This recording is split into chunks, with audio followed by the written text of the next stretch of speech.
নমস্কার বন্ধুরা, শান্তি রান্নাঘরে সবাইকে স্বাগত।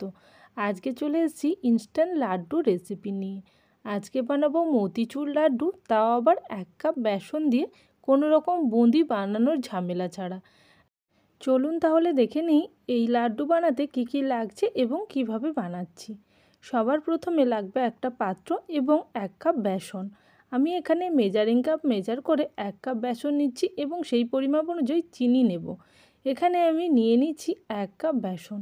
পুরোপুরি 1 কাপ বেসন দিয়ে আমি এখানে 10 থেকে 15টি মতিচুরের লাড্ডু বানিয়ে দেখাবো খুবই সহজে। এবার আমি বেসনটাকে চেলে নেব। বেসনটা চেলে নিলে যে ব্যাটারটা রেডি হবে সেটা কিন্তু একেবারে স্মুথ হবে। তাই এখানে বেসনটাকে পুরোপুরি চেলে নিচ্ছি। যদি কোনো রকম ডালা থাকে তাহলে এরকম চামচের সাহায্যে এটাকে এরকম ঝাড়নির মধ্যে দিয়ে বের করে নিলাম। এবার অল্প অল্প করে জল দিয়ে একটা স্মুথ এবং ঘন ব্যাটার বানিয়ে নেব। এখানে 1 কাপ বেসনের জন্য প্রায় আমার 1/3 কাপ জল লেগেছে। আপনাদের বেসন অনুযায়ী সেরকম কিন্তু জলের পরিমাপটা কম বেশি আপনারা করে নেবেন, কারণ বেসন অনুযায়ী কিন্তু জলের পরিমাপ কম বেশি লাগে। এখানে একটা রিবন কনসিস্টেন্সি বা ফ্লোয়িং কনসিস্টেন্সিতে বানাতে হবে এই স্মুথ ব্যাটারটা। খুবই ভালো করে ব্যাটারটা বানিয়ে নিয়েছি। দেখুন, এই রকম একটা স্মুথ ব্যাটার আমি বানিয়ে নিয়েছি। এই ব্যাটার দিয়েই খুব সহজে আমরা মতিচুরের লাড্ডু বানাবো। তাই আমি এখন একটা প্যান নিয়ে নেব। এই প্যানের মধ্যে দিয়ে দিচ্ছি প্রায় 3 টেবিল স্পুন মতন ঘি। অল্প ঘিয়ের মধ্যেই এই রেসিপিটি পুরোটাই হয়ে যাবে। টেস্টও কিন্তু খুবই সুস্বাদু হবে। আর মতিচুরের লাড্ডু বাজার থেকে কিনে খেতে হবে না, এইভাবে ইনস্ট্যান্ট বাড়িতে বানিয়ে সবাইকে মুগ্ধ করে দিতে পারবেন। এইভাবে অল্প অল্প করে ব্যাটার নিয়ে চামচের সাহায্যে এরকম লম্বা স্ট্রাইপ করে নিয়ে নিচ্ছি। আপনারা চাইলে গোল স্ট্রাইপও করতে পারেন, কোনো অসুবিধা নেই। যেরকম শেপে করবেন তাতেও কোনো অসুবিধা হবে না। আমি এখানে খুব ভালোভাবে ভাজার জন্য এরকম লম্বা স্ট্রাইপ করে নিলাম।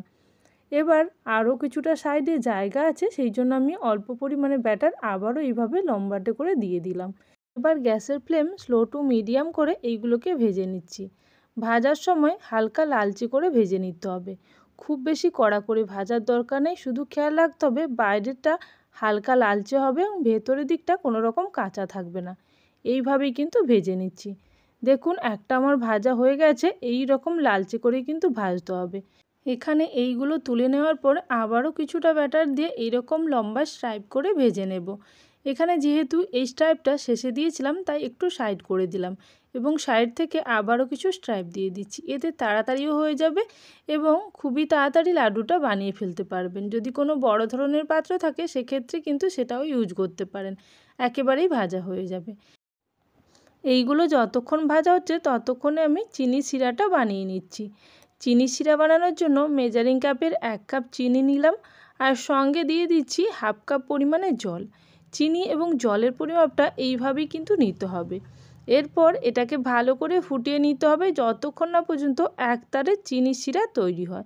এখানে চিনি শিরাটাকে আমি গ্যাসের ফ্লেম হাই টু মিডিয়াম করে এটাকে তৈরি করে নেব। এখন আমি দিয়ে দিচ্ছি অল্প ফুড কালার।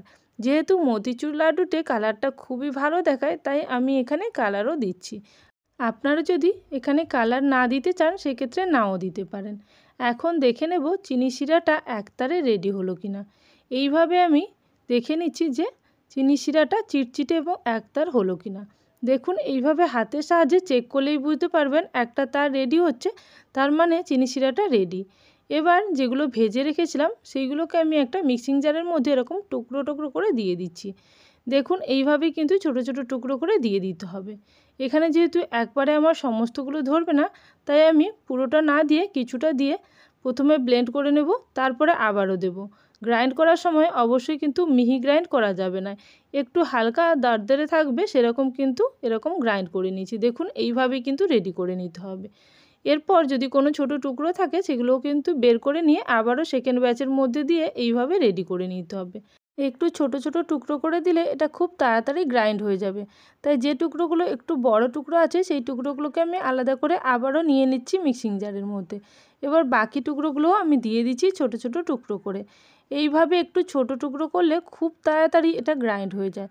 আর খুব মিহি গ্রাইন্ড করার কিন্তু প্রয়োজন নেই, বারবারই আমি বলে দিচ্ছি, তাহলে কিন্তু একেবারে পেস্ট হয়ে যাবে। এখন দেখুন রেডি হয়ে গেছে আমার প্রত্যেকটা। এইভাবে গ্রাইন্ড করার পরে কিন্তু এরকম একটা মিশ্রণ বা এরকম একটা টেক্সচারে রেডি হয়েছে। এখন আমি চিনি শিরার মধ্যে এগুলোকে ফেলবো। তার আগে আমি দুটো এলাচ থেতো করে নেব। এরকম দুটো এলাচ যদি আপনারা দেন এতে কিন্তু টেস্ট খুবই ভালো হবে। তাই আমি এলাচটা থেতো করে নিয়ে আবারও মিশিয়ে নিচ্ছি এই মিক্সচারের সঙ্গে। এরপর আমি কিছুটা মগজদানা ভেজে নেব। মগজদানা অনেক সময় কাঁচাই দিয়ে থাকে, তবে আমি একটু ভেজে নিচ্ছি, তাতে টেস্টটা আরও ভালো আসবে এবং কাঁচা আর খেতে হবে না। তাই আমি হালকা করে এটাকে ভেজে নিচ্ছি। কোনো রকম তেল দেওয়ার প্রয়োজন নেই। যে কড়াইতে আপনারা ভেজেছিলেন ওই কড়াইয়ের মধ্যেই কিন্তু ভেজে নেবেন। এবার আমি চিনি শিরাটাকে এইভাবে দিয়ে তার উপরে কিন্তু এই মিশ্রণটা বা যে গ্রাইন্ড করে রেখেছিলাম বেসনের মিশ্রণটা, এটা কিন্তু আমি দিয়ে দিলাম। দেওয়ার পরে খুব ভালো করে এটাকে মিশিয়ে নিচ্ছি। ভালো করে মিশিয়ে নিয়ে ঢাকনা দিয়ে 10 থেকে 15 মিনিট রেখে দিতে হবে। তাহলে কিন্তু খুব তাড়াতাড়ি এটা সোক করে নেবে চিনি শিরা এবং খুব ঝরঝরে হয়ে যাবে। আপনারা যদি চান যে তার আগে আরও বানিয়ে নিতে, তাহলে কিন্তু একটু নরম অবস্থায় বানিয়ে নিতে পারেন। তবে যখন ঠান্ডা হয়ে যাবে পুরোপুরি, তাহলে কিন্তু শক্ত হয়ে যাবে। এখন দেখুন প্রায় 10 মিনিট পরে আমি ঢাকনা খুলে নিচ্ছি। আগেও কিন্তু আমি একবার ঢাকনা খুলে নাড়িয়ে চাড়িয়ে নিয়েছিলাম। দেখুন মিশ্রণটা কিন্তু একেবারেই শুকনো হয়ে গেছে।